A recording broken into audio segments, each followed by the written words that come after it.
Nah, pada grafik ini kita bisa melihat bahwa di grafik ini adalah plot dari Y sama dengan GX yang ada di sini ya. Nah, tugas kita mau tahu, kita mau cari limit-limit yang ada di titik-titik yang ada pada grafik ini. Seperti contohnya yang A, kita mau mencari limit pada saat X mendekati 1 ya. Yang B, kita mau mencari limit pada saat X mendekati 2. Yang C, kita mau mencari limit pada saat X mendekati 3. Dan yang D, kita mau mencari limit pada saat X mendekati 2,5 ya. Jadi tugas kita adalah kita mau mencari nilai dari limit-limit ini kalau ada. Kalau limitnya tidak ada, kita juga harus menjawab kenapa, alasannya kenapa tidak ada. Nah, sekarang kita coba lihat yang A. Yang A adalah pada saat X menuju 1. Limitnya ada atau tidak. Nah, sekarang kita lihat.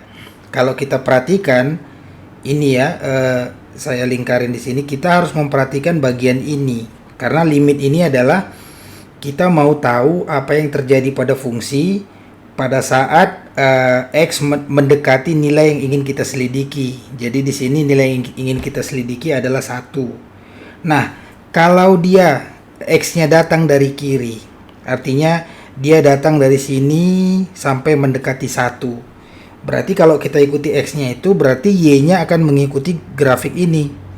Nah, Y-nya akan mengikuti grafik ini sampai pada saat yang mendekati 1, nilai Y-nya atau nilai GX-nya adalah mendekati titik ini, yaitu titik Y sama dengan 1 atau GX sama dengan 1. Nah, pada saat datang dari kanan, yaitu datang dari sini, mendekati 1, berarti Y-nya mengikuti garis ini. Dia ikut garis ini sampai dia mendekati 1, dia ketemu di titik ini, yaitu titik ini, di mana titik ini Y-nya sama dengan 0. Ya, jadi kita lihat di sini bahwa ketika kita datang dari kiri, dia ketemu di titik ini, dan ketika kita datang dari kanan, dia ketemu di titik ini. Ini kedua titiknya tidak ketemu, berarti dia ketemu pada angka yang berbeda ya. Jadi oleh karena itu maka limit ini tidak ada. Tidak ada. Kenapa limit ini tidak ada? Ya, kita bisa bilang ketika X mendekati 1, ketika X mendekati 1 dari kiri, ya, nilai Y-nya mendekati 1. Nah, ketika X mendekati 1 dari kanan, nilai Y-nya mendekati 0. Ya, jadi karena nggak sama waktu dia datang dari kiri dan waktu dia datang dari kanan tidak sama, maka limitnya tidak ada. Nah, kalau gitu coba kita lihat yang B. Kasus B ini adalah limit X menuju 2 GX. Artinya kita mau tahu apa yang terjadi pada fungsi GX pada saat X-nya mendekati 2. Ya, jadi yang kita harus perhatikan adalah titik ini. Nah, sekarang seperti tadi kita lihat, kalau dia datang dari kiri mendekati 2, ya berarti dia akan mengikuti fungsi ini. Mengikuti grafik ini. Jadi dia akan ikut grafik ini sampai mendekati 2, dia akan ketemu titik ini. Titik ini Y-nya adalah 1. Ya kan? Nah, kalau datang dari kanan mendekati 2, dia akan mengikuti grafik ini. Ketemu juga di titik yang sama, yaitu Y-nya sama dengan 1. Jadi, karena datang dari kiri dan datang dari kanan dia ketemu di titik yang sama, maka limitnya ada, ya. Maka limitnya ini adalah sama dengan ya ini. Titik ini Y-nya berapa? Y-nya adalah 1, yaitu adalah GX. Maka limit ini adalah 1. Ya. Nah, kalau gitu kita lihat bagaimana dengan poin C. Ya, poin C ini adalah limit X menuju 3 GX. Nah, pada poin ini kita lihat lagi, poin 3. Nah, poin 3 kita ikutin. Datang dari kiri berarti dia mengikuti grafik ini sampai ketemu titik ini. Disinilah dia pada saat X mendekati 3. Nah, kalau dari kanan, kita tarik dia sepanjang ke grafik ini. pada saat X menuju 3 dari kanan, dia ketemu di titik ini juga. Ya, yaitu titik di mana Y-nya adalah sama dengan 0 di sini. Ya. Y itu adalah GX. Maka kita bisa bilang karena titiknya ketemu di tempat yang sama, maka limit X menuju 3GX ini adalah sama dengan 0 ini, ya, sama dengan 0.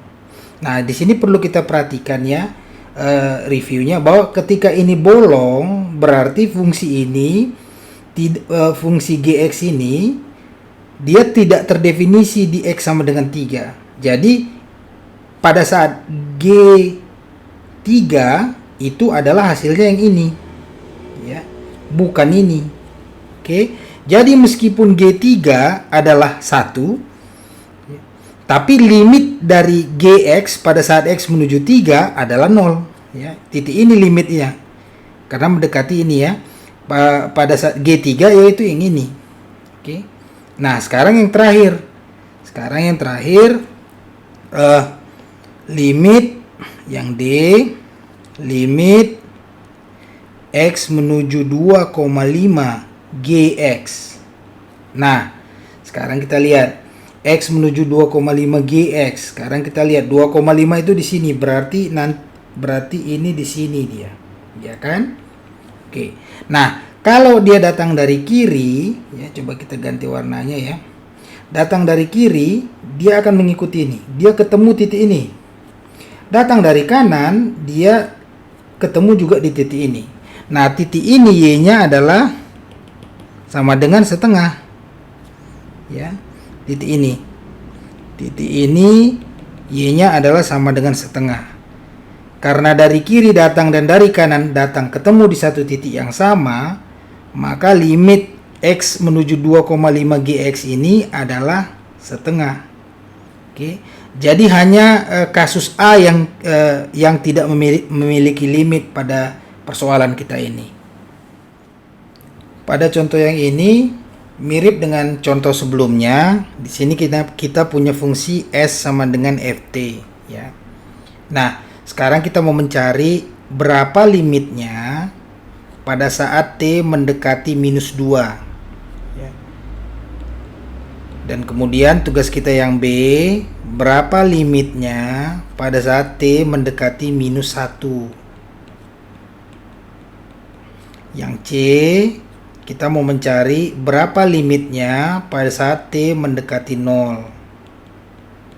Dan yang D, berapa limitnya pada saat T mendekati minus 1.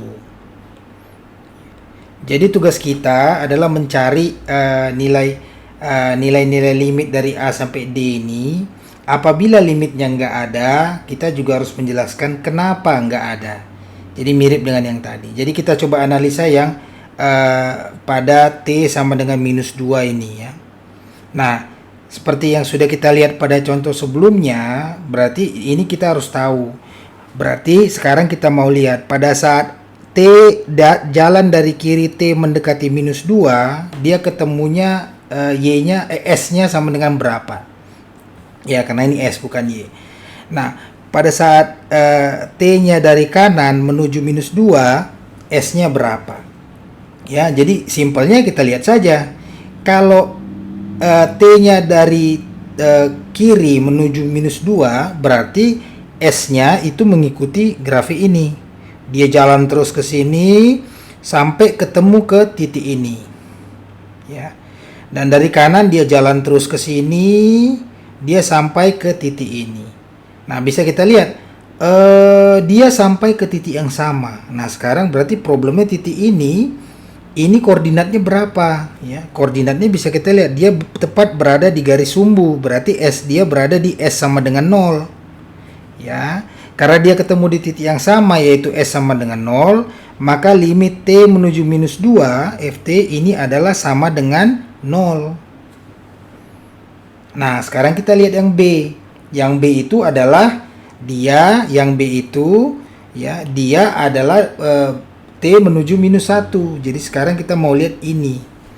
Nah, sama. Berarti T-nya kita selidiki apa yang terjadi pada S pada saat T datang dari kiri mendekati minus 1. Kemudian apa yang terjadi pada S pada saat T datang dari kanan mendekati minus 1. Nah, berarti sama. S-nya itu yang terjadi adalah pada waktu dia datang dari kiri, dia akan mengikuti grafik ini. Terus dia begitu T-nya mendekati minus 1, dia mendekati titik ini. Nah, kalau dari kanan juga sama, dia akan terus ke sini. Pada saat T-nya mendekati minus 1, dia juga mendekati titik yang sama. Nah, titik ini berapa S-nya titik ini? S-nya adalah minus 1. Ya, karena dia datang dari kiri dan datang dari kanan ketemu pada titik yang sama, yaitu S sama dengan minus 1, maka limit Ft pada saat T menuju minus 1 itu adalah minus 1. Oke. Nah, sekarang coba kita lihat untuk yang ketiga, ya, pada saat T menuju 0. Sama, berarti kan yang mau kita selidiki itu adalah di sini, ya, T-nya. Nah, apa yang terjadi pada saat kita jalan dari kiri menuju 0, mendekati 0, tidak pada 0. Kita jalan dari kanan menuju 0, mendekati 0, tidak pada 0. Kenapa? Karena di sini ada 3 titik ya. Ini ada 3 titik, kita lihat. Ini ada yang bolong, ada yang berisi. Ya. Nah, sekarang kita lihat. Waktu kita jalan dari kiri, kita akan ikutin kurva ini. Kita ikutin kurva ini sampai begitu dia mendekati 0, maka S-nya mendekati minus 1. Nah, kalau kita jalan dari kanan, terus dari kanan ikut kurva ini, begitu T-nya mendekati 0, di sekitar 0, maka S-nya mendekati 1. Kita bisa lihat ya, pada saat dia datang dari kiri, dia mendekati minus 1. Pada saat dia datang dari kanan, dia mendekati 1. Dia tidak mendekati satu poin yang sama. Oleh karena itu, limit Ft pada saat T menuju 0 ini tidak ada. Ya, tidak ada. Dan perlu diingat, apa artinya yang ada terisi ini? Ini artinya adalah F pada saat 0 itu adalah sama dengan 0. Ya. Jadi itu artinya itu. Nah, sekarang yang ini yang terakhir. Yang terakhir itu adalah pada saat T sama dengan minus bukan minus 1 ini ya. Ini minus 0,5. Oke. Kalau minus 1 sama dia dengan yang B. Minus 0,5 itu sekitar sini. Kalau kita tarik garis di sini berarti dia ada di sini dan ini adalah solid ya. Berarti nilai fungsinya juga sama di situ. Ini adalah minus 0,5. Nah, sama berarti kalau kita datang dari kiri mendekati minus 0,5, apa yang terjadi? Datang dari kanan mendekati minus 0,5, apa yang terjadi? Nah, kalau datang dari kiri berarti kita ikut grafik ini terus. Kita datang dari kiri, kita ikutilah grafik ini sampai dia mendekati minus 0,5, berarti S-nya mendekati minus 1 kalau dari kiri. Kalau dari kanan gimana? Kalau dari kanan dia terus mendekati minus 0,5, dia ketemu di titik yang sama, yang S-nya adalah minus 1. Maka ini adalah sama dengan, yang ini ya, sama dengan, limitnya adalah sama dengan minus 1. Nah, sekarang soal yang berikutnya, kita mau menyelidiki apakah limit X dibagi nilai mutlak dari X pada saat X menuju 0, ini ada atau tidak? Kalau ada, limitnya berapa? Kalau tidak ada, kenapa tidak ada? Nah, sebelum kita mulai menyelesaikan ini, coba kita lihat dulu apa sih yang sebenarnya disebut nilai absolut atau nilai mutlak. Ini adalah sama dengan kalau dituliskan, dia terbagi atas 3 fungsi. Nilai mutlak ini fungsinya adalah sama dengan X apabila X-nya lebih besar dari 0. Dan dia akan sama dengan 0 apabila X-nya sama dengan 0. Dan dia akan sama dengan minus X apabila X-nya lebih kecil dari 0. Nah, yang kita peduli adalah yang ini dan yang ini. Yang ini kita tidak peduli kalau mencari limit. Kenapa? Karena untuk mencari limit, yang kita ingin tahu adalah apa yang terjadi pada fungsi pada saat nilai inputnya mendekati nilai yang mau diselidiki. Nilai yang mau diselidiki di sini adalah 0. Jadi tepat pada 0 kita nggak peduli. Kita mau tahu 0 kurang sedikit atau 0 tambah sedikit apa yang terjadi pada fungsi itu. Jadi kita lihat dulu. Kita lihat dulu apa yang terjadi pada X lebih besar dari 0 dan apa yang terjadi pada saat X lebih kecil dari 0. Ya. Nah, sekarang kita lihat. Kalau X lebih besar dari 0, positif. Berarti yang tadinya fungsinya adalah X dibagi absolute value X, ini menjadi X dibagi yang ini, X. Ini adalah 1. Jadi, selama X lebih besar dari 0, nilainya akan selalu mendekati 1. Ya, kalau limit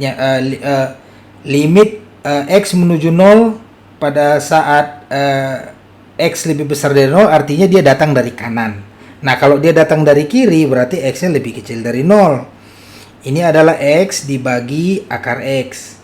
Ya, pada saat X lebih kecil dari 0 maka itu adalah yang ini. Ya, maka ini X dibagi minus X, ini adalah minus 1. Nah, sekarang untuk lebih jelas, coba kita grafikkan ya. Kita gambarkan grafiknya. Kita lihat seperti ini. Ini misalnya sumbu Y.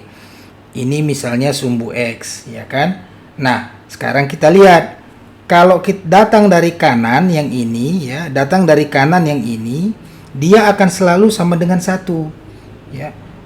Maka kita lihat kalau kita gambarkan datang dari kanan, dia adalah sama dengan 1. Datang dari kiri adalah sama dengan minus 1. Oke. Jadi ini adalah 1, ini adalah minus 1. Nah, ini adalah titik 0. Nah, sama kasusnya dengan contoh sebelumnya. Dia datang dari kiri dengan datang dari kanan, dia tidak ketemu pada titik yang sama. Oleh karena itu kita bisa ambil kesimpulan bahwa limit X menuju 0 dari X dibagi akar X ini tidak ada. Tidak ada. Nah, pada contoh berikutnya kita punya kasus kita mau mencari limit dari 1 dibagi X dikurang 1 pada saat X menuju 1. Nah, sekarang yang ditanya limit ini ada atau tidak? Kalau tidak ada, kenapa tidak ada? Nah, untuk itu sekarang kita definisikan aja ya. Kita bilang adalah Gx adalah sama dengan 1 dibagi X dikurang 1. Nah, idenya sama dengan yang tadi. Artinya kita mau menyelidiki di sekitar titik X 1, sekitar titik itu, bagaimana keadaan fungsinya. Jadi pertama kita datang dari sebelah kiri 1 sampai mendekati 1. Bagaimana fungsinya? Terus kita datang dari kanan sampai mendekati X sama dengan 1. Bagaimana fungsinya? Kalau dia ketemu di titik yang sama, maka limitnya ada. Kalau dia tidak ketemu di titik yang sama, maka limitnya tidak ada. Nah, sekarang coba kita selidiki. Gimana cara nyelidikinya? Kita masukkan aja angka-angkanya. Berarti yang pertama kita selidiki pada saat X mendekati 1 ya. Jadi misalnya gini, ini adalah 1. Nah, kita mau datang dari kiri dan kita datang dari kanan, dia harus ketemu pada titik yang sama. Nah, kita coba selidiki. Pertama kita coba X sama dengan minus 2. Apa yang terjadi? Gx-nya adalah sama dengan minus 1 dibagi minus 2 dikurang 1. Ini adalah minus 1/3. Oke. Nah, sekarang coba kita dekatkan lagi ke 1. Minus 1 yang lebih dekat. Kita dapat ini adalah sama dengan minus setengah kalau dimasukkan ke fungsinya.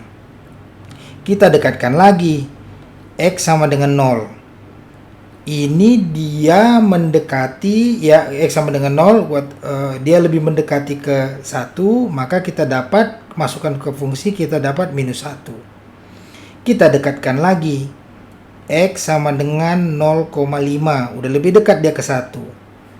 Nah, waktu kita masukkan dia dapat nilainya minus 2. Kita dekatkan lagi, X sama dengan 0,9. Nah, X sama dengan 0,9 udah sangat dekat dengan 1. Itu dapat nilainya adalah minus 10.